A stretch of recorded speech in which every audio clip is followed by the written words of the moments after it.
आखिर लिटरेचर यादों को इतना जिंदा कैसे कर देता है?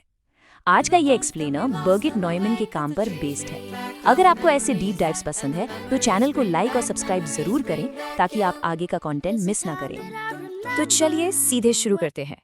क्या आपके साथ कभी ऐसा हुआ है कि आप पास्ट के बारे में कोई कहानी पढ़ रहे हो और वो एकदम एकदम असली लगे, मानो जैसे आप खुद वहां थे, उस मेमोरी को जी रहे थे? आखिर ऐसा होता क्यों है? इसका जवाब कहानी सुनाने की कला के अंदर ही छुपा है। देखिए, लिटरेचर का काम सिर्फ गुजरे हुए वक्त की बातें बताना नहीं है। इसका असली काम है हमारी यादों और हमारी पहचान के बीच के गहरे कनेक्शन को एक्सप्लोर करना, कि कैसे हमारी यादें हमारी आइडेंटिटी को बनाती हैं, उसे शेप करती हैं। और पता है, सबसे अजीब बात क्या है? लिटरेचर ये दिखाता है कि हमारी यादें कितनी सिलेक्टिव होती हैं। हम हर चीज़ A to Z परफेक्ट तरीके से याद नहीं रखते। सच तो ये है कि किसी मेमोरी के बारे में लिखी गई कहानी उस गुजरे हुए इवेंट से ज़्यादा उस इंसान के बारे में बताती है जो उसे याद कर रहा है, उसकी आज की ज़रूरतें, उसकी छुपी हुई ख्वाहिशें, सब कुछ। तो इस चीज़ को ठीक से समझने के लिए हमें ये जानना होगा कि लिटरेचर जब मेमोरी की बात करता है तो वो आम तौर पर दो अलग अलग तरह की मेमोरी की बात कर रहा होता है। सब एक जैसा नहीं है। चलिए देखते हैं ये दो टाइप्स क्या हैं। सबसे पहले आती है इंडिविजुअल मेमोरी। ये आपकी अपनी पर्सनल चीज़ें हैं, आपके अपने अनुभव और यादें। फिर आती है कल्चरल मेमोरी। ये वो कॉमन कहानियां हैं जो पूरी सोसाइटी या एक ग्रुप अपने पास्ट के बारे में सुनाता है। सोच कर देखिए, आपके स्कूल के पहले दिन की प्राइवेट मेमोरी और किसी देश की आज़ादी की नेशनल स्टोरी में कितना फ़र्क है। न्यूमन के काम के मुताबिक ये कल्चरल मेमोरी अक्सर बहुत सोच समझकर बनाई जाती है। अब ये हमें एक बहुत ही पावरफुल एकेडमिक कॉन्सेप्ट पर लाता है, जो इस पूरे आइडिया के सेंटर में है। ये समझाने में मदद करता है कि लिटरेचर में यादें काम कैसे करती हैं। इस टर्म को कहते हैं फिक्शंस ऑफ मेमोरी। अब इसका मतलब ये नहीं कि यादें झूठी हैं। ये एक स्पेसिफिक टर्म है जो क्रिटिक्स ने ऐसे लिटरेरी वर्क्स के लिए बनाया है जो खुद याद करने के प्रोसेस को दिखाते हैं। मतलब वो आपको सिर्फ एक मेमोरी नहीं दिखाते, वो आपको एक दिमाग दिखाते हैं जो पास्ट को याद करने की कोशिश कर रहा है। और इस पावरफुल टर्म के दो अलग-अलग और बहुत इंपॉर्टेंट मतलब हैं। एक तरफ ये एक लिटरेरी जॉनर है, ऐसी कहानियां जो आमतौर पर मेमोरी के अंदर की वर्किंग्स दिखाती हैं। लेकिन दूसरी तरफ, और ये सबसे गहरा पॉइंट है, फिक्शंस ऑफ मेमोरी का मतलब वो कहानियां भी हैं जो हम सब खुद को अपने पास्ट के बारे में सुनाते हैं, चाहे अकेले में या एक कल्चर के तौर पर। ये वो नैरेटिव्स हैं जो हम इस बुनियादी सवाल का जवाब देने के लिए गढ़ते हैं, हु आई एम ही। तो सवाल ये उठता है, राइटर्स आखिर ये करते कैसे हैं? लिटरेचर पेज पर मेमोरी की इतनी पावरफुल फीलिंग कैसे क्रिएट करता है? इसके पीछे की कला का एक नाम है, मिमेसिस। स्पेसिफिकली हम बात कर रहे हैं मिमेसिस ऑफ मेमोरी की। ये राइटर्स का पूरा टूलकिट है जिसमें अलग अलग नैरेटिव फॉर्म्स और एस्थेटिक टेक्निक्स आती हैं जिसे वो याद करने के एक्ट को स्टेज करने के लिए इस्तेमाल करते हैं। जैसे अचानक फ्लैशबैक्स आना, कैरेक्टर का इंटरनल मोनोलॉग, या वो स्ट्रीम ऑफ कॉन्शियसनेस स्टाइल जहां विचार बस पेज पर बहते चले जाते हैं। ये सब एक मेमोरी को जिंदा महसूस कराने के लिए डिजाइन किए गए हैं। लेकिन यहाँ चीज़ें बहुत इंटरेस्टिंग हो जाती हैं। एक तरह का पैराडॉक्स है जिसे क्रिटिक जेरार्ड जेनेट ने खूबसूरती से कहा है, लैंग्वेज सिग्निफाइज विदाउट इमिटेटिंग। यानी भाषा हमें मतलब तो देती है, लेकिन वो रियलिटी की एक परफेक्ट 1-to-1 कॉपी नहीं बनाती। और यही इस पूरे आइडिया का कोर है। लिटरेचर मेमोरी को परफेक्ट तरीके से इमिटेट यानी नकल करने की कोशिश नहीं कर रहा, वो उससे भी ज्यादा पावरफुल कुछ कर रहा है। वो मेमोरी को हमारे लिए प्रोड्यूस कर रहा है, ठीक उस पेज पर। तो ऑथर का असली मकसद परफेक्ट एक्यूरेसी नहीं, बल्कि जिसे कहते हैं इल्यूजन ऑफ मिमेसिस क्रिएट करना है। वो चाहते हैं कि हमें ऐसी फीलिंग आए जैसे हम एक बिल्कुल रॉ अनफिल्टर्ड मेमोरी देख रहे हैं।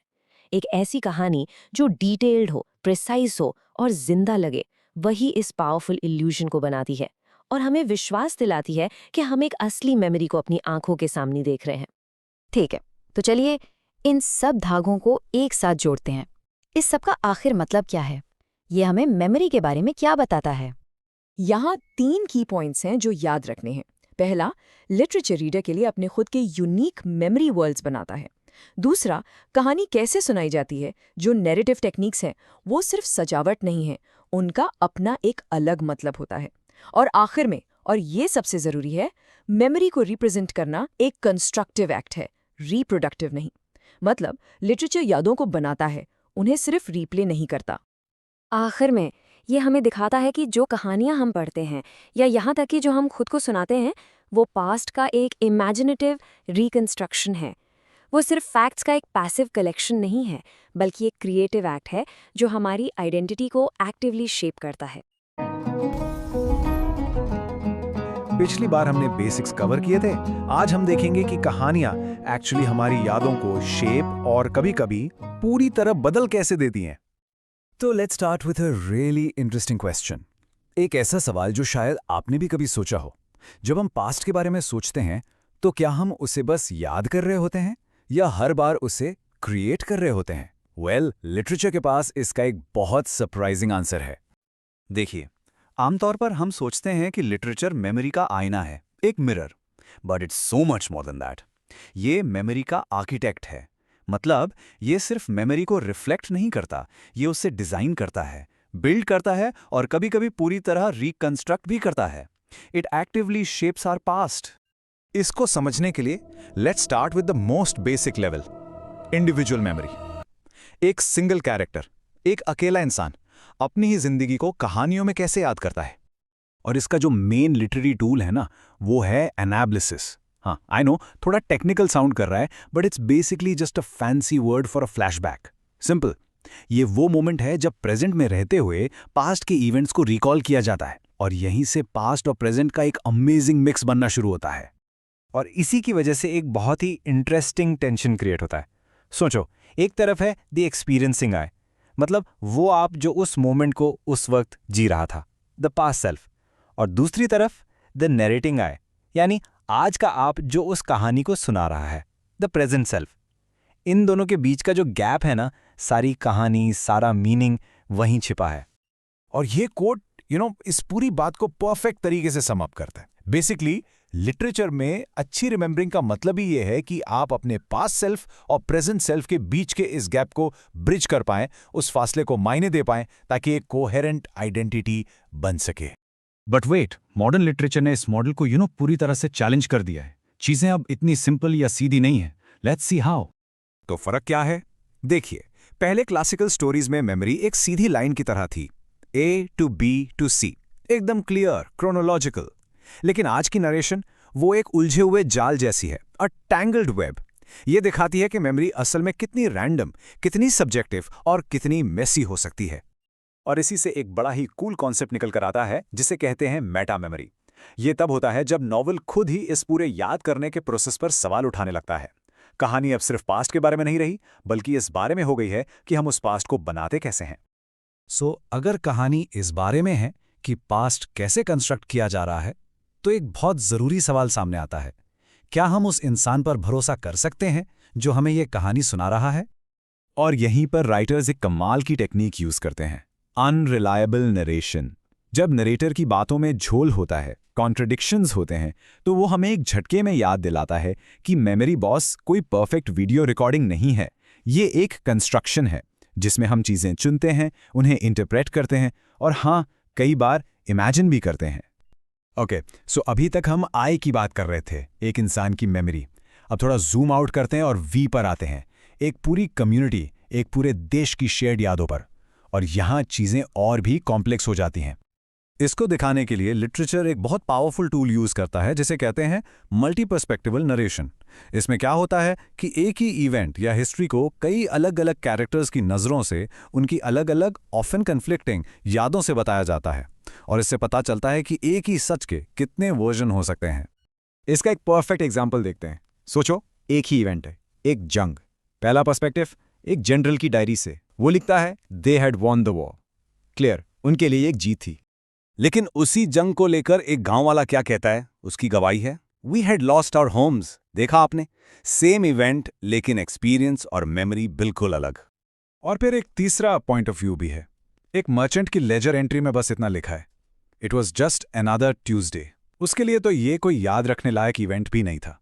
ये दिखाता है कि याद करना भी एक चॉइस है। और ये जो टेक्निक है ना, ये एक बहुत ही इंपॉर्टेंट चीज़ को जन्म देती है, काउंटर मेमोरी। ये एक पावरफुल कॉन्सेप्ट है जहां लिटरेचर उन कहानियों को, उन लोगों को आवाज़ देता है जिन्हें ऑफिशियल हिस्ट्री ने या तो भुला दिया था या दबा दिया था। ये डोमिनेंट नैरेटिव को चैलेंज करता है। तो big question is, so what? ये सब लिटरेरी टेक्निक्स इतनी इंपॉर्टेंट क्यों हैं? इनका हमारी रियल वर्ल्ड पर, हमारी लाइफ पर क्या असर पड़ता है? Well, the bottom line is, ये सिर्फ कहानियां नहीं है, ये हमारी रियलिटी को बिल्ड करती हैं। सोचो, ये बताती हैं कि मैं कौन हूं, ये हमारी इंडिविजुअल आइडेंटिटी बनाती हैं, ये डिफाइन करती हैं कि हम कौन हैं, ये हमारा कलेक्टिव पास्ट बनाती हैं, ये ऑफिशियल हिस्ट्रीज को चैलेंज करती हैं, और सबसे जरूरी, ये डिसाइड करती हैं कि क्या याद रखा जाएगा और क्या भुला दिया जाएगा। So at the end of the day it all comes down to this. जिन कहानियों को हम चुनते हैं, जिन्हें हम बार बार सुनते और सुनाते हैं, वही कहानियां आगे चलकर हमारी दुनिया, हमारी पहचान और हमारा सच बन जाती हैं। लिटरेचर यानी साहित्य सिर्फ हमारे पास्ट को दिखाता नहीं है, बल्कि उसे एक्टिवली बनाता भी है, उसे शेप करता है। तो चलिए एक बुनियादी सवाल से शुरू करते हैं। क्या हमारी मेमोरी, हमारी याददाश्त, जो कुछ भी हुआ है उसकी एक परफेक्ट रिकॉर्डिंग है? मतलब जैसा हुआ क्या हम बिल्कुल वैसा ही याद रखते हैं? वेल, इसका जवाब है नहीं। हमारा सोर्स मटेरियल कहता है कि मेमोरी असल में कोई रिकॉर्डिंग है ही नहीं। ये तो एक कहानी है जो हम खुद को सुनाते हैं। और लिटरेचर यानी साहित्य इस कहानी को लिखने में और अक्सर दोबारा लिखने में एक बहुत ही इंपॉर्टेंट रोल प्ले करता है। तो यहां से हम लिटरेचर के एक बहुत ही जरूरी काम पर आते हैं, और वो है पास्ट के किसी एक ऑफिशियल वर्जन के आइडिया को चैलेंज करना। लिटरेचर इस भ्रम को तोड़ देता है कि सबकी मेमोरी एक जैसी होती है, कि एक यूनिफाइंग मेमोरी होती है। इसके बजाय ये हमारे सामने पास्ट के कई अलग अलग और कई बार एक दूसरे से टकराते हुए वर्जन्स रखता है। ये दिखाता है कि कैसे एक ही हिस्टोरिकल इवेंट को अलग अलग लोग बिल्कुल अलग अलग तरीकों से याद रख सकते हैं। ऐप राइटर्स ये करते कैसे हैं? वेल, इसके लिए वो एक बहुत ही पावरफुल टूल का इस्तेमाल करते हैं जिसे कहते हैं इंटरमीडियलिटी।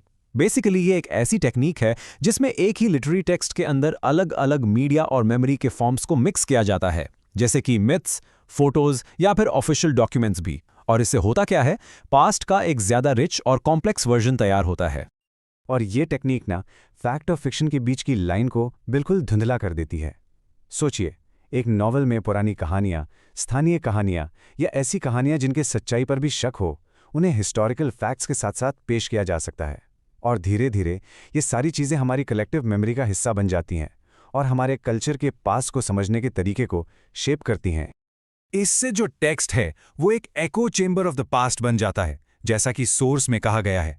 ये एक ऐसी जगह है जहां पास्ट की अलग अलग आवाज़ें, कहानियां और यादें एक साथ गूंजती हैं। एक तरह से ये पहले क्या हुआ था उसका एक लेयर्ड और कॉम्प्लेक्स साउंडस्केप बनाता है। तो राइटर्स ये असल में करते कैसे हैं? चलिए अब उनके मेमोरी मेकिंग टूल किट पर एक नज़र डालते हैं और देखते हैं कि अलग अलग लिटरेरी जॉनरास जैसे नॉवेल्स, प्लेज और पोएम्स याद करने के इस एक्ट को अपने अपने अनोखे अंदाज में कैसे पेश करते हैं। सबसे पहले नॉवेल्स। नॉवेल्स में मेमोरी के लिए कॉम्प्लेक्स स्ट्रक्चर्स बनाने की एक अनोखी क्षमता होती है। वो एक पूरा आर्किटेक्चर ऑफ रिमेम्बरेंस यानी यादों का एक पूरा ढांचा खड़ा कर सकते हैं जो हमें किसी कैरेक्टर या पूरी सोसाइटी के पास्ट के उनके अनजाने रास्तों और छिपे हुए कमरों से होकर ले जाता है। अक्सर नॉवेलिस्ट फिजिकल स्पेस को यानी जगह को दिमाग के मेटाफर की तरह इस्तेमाल करते हैं। जैसे एक पुरानी टूटी फूटी बिल्डिंग एक कमजोर होती याददाश्त को दिखा सकती है, या फिर एक धूल भरा एटिक पास्ट की दबी हुई यादों का प्रतीक हो सकता है। और सबसे इंपॉर्टेंट बात, नॉवेल्स उन मार्जिनलाइज्ड यादों को भी आवाज दे सकते हैं, वो कहानियां जिन्हें ऑफिशियल हिस्ट्री या तो भूल गई है या नजरअंदाज कर दिया है। ओके, अब आते हैं ड्रामा पर। नॉवेल से अलग ड्रामा याद करने के एक्ट को हमारी आंखों के सामने जिंदा कर देता है। जिन्हें हम मेमोरी प्लेस कहते हैं, उनमें पास्ट को सिर्फ बताया नहीं जाता, बल्कि वो स्टेज पर एक एक्टिव लाइव इवेंट बन जाता है। प्लेराइट्स इसके लिए फ्लैशबैक्स जैसी टेक्निक्स का इस्तेमाल करते हैं, जिससे पास्ट के इवेंट्स को दोबारा इनएक्ट किया जाता है और ऑडियंस सीधे कैरेक्टर की यादों में खींच जाती है। इसके अलावा वो ऐसे डायलॉग्स का भी इस्तेमाल करते हैं जहां कैरेक्टर्स पास्ट के अपने अपने वर्जन पर बहस करते हैं। इससे हमें पता चलता है कि मेमोरी अक्सर अलग अलग सच्चाइयों का एक मैदान जंग होती है। और आखिर में आती है पोएट्री। कविता अपने अनोखे फॉर्म का, अपने रिदम और स्ट्रक्चर का इस्तेमाल करके यादों को कल्चर में गहराई तक उतार देती है।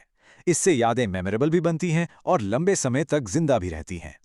एक कविता में अक्सर एक सिंगल स्पीकर एक कलेक्टिव वॉइस को रिप्रेजेंट कर सकता है, एक देश या एक कम्युनिटी की आवाज़ को। इसके साथ ही राइम और मीटर का इस्तेमाल एक निमोनिक डिवाइस की तरह काम करता है, मतलब ऐसी चीज़ जो याद रखने में मदद करे। इससे हिस्टोरिकल इवेंट्स या कल्चरल वैल्यूज़ को याद रखना और पीढ़ी दर पीढ़ी आगे बढ़ाना आसान हो जाता है। और ये सब हमें इस सीरीज के शायद सबसे पावरफुल आइडिया तक ले आता है कि लिटरेचर सिर्फ मेमोरी को रिफ्लेक्ट नहीं करता, बल्कि ये हमारी अपनी जिंदगी को समझने के तरीके को एक्टिवली शेप करता है, पन्नों से कहीं आगे तक। ऐसे सोचिए, सबसे पहले हम जो कहानियां पढ़ते हैं उनके नैरेटिव पैटर्न्स को एब्जॉर्ब करते हैं। फिर ये पैटर्न्स हमारी अपनी जिंदगी को इंटरप्रेट करने के मॉडल्स बन जाते हैं। हम इन लिटरेरी टेम्पलेट्स का इस्तेमाल करके अपने पास्ट को समझते हैं और आखिरकार हम खुद को एक तरह से नरेट करके अस्तित्व में लाते हैं। कहानियों से प्लॉट लाइंस और कैरेक्टर आर्क्स उधार लेकर अपनी पर्सनल आइडेंटिटी बनाते हैं। और ये चीज़ बहुत ज़्यादा एम्पावरिंग हो सकती है, खासतौर पर मार्जिनलाइज्ड ग्रुप्स के लिए। लिटरेचर एक इमेजिनेटिव काउंटर डिस्कोर्स बन सकता है, एक ऐसा डिस्कोर्स जो उन्हें नई कहानियां और याद करने के नए तरीके देता है, जो डोमिनेंट और अक्सर जुल्म भरी हिस्टोरिकल नैरेटिव्स को सीधे सीधे चैलेंज करते हैं। तो ये सब हमें हमारे फाइनल कंक्लूजन पे ले आता है कि हमारे कल्चर में लिटरेचर का असली काम क्या है, और इसे हम एक तरह के मेमोरी लैब के रूप में देख सकते हैं। तो आखिर में बात यह है कि लिटरेचर पास्ट का कोई धूल भरा आर्काइव नहीं है, ये एक जिंदा लेबोरेटरी है, एक क्रिएटिव स्पेस जहां एक कल्चर अपनी हिस्ट्री के साथ एक्सपेरिमेंट कर सकता है। ये कांस्टेंट सेल्फ रिन्यूअल, इनोवेशन और अपनी कलेक्टिव मेमोरी को रीडिफाइन करने की इजाजत देता है। देखने के लिए बहुत बहुत शुक्रिया। अगर आपको ये एक्सप्लेनर इंसाइटफुल लगा तो प्लीज़ इस वीडियो को लाइक करके और लर्न इजी प्रेप को सब्सक्राइब करके हमारे चैनल को सपोर्ट करें।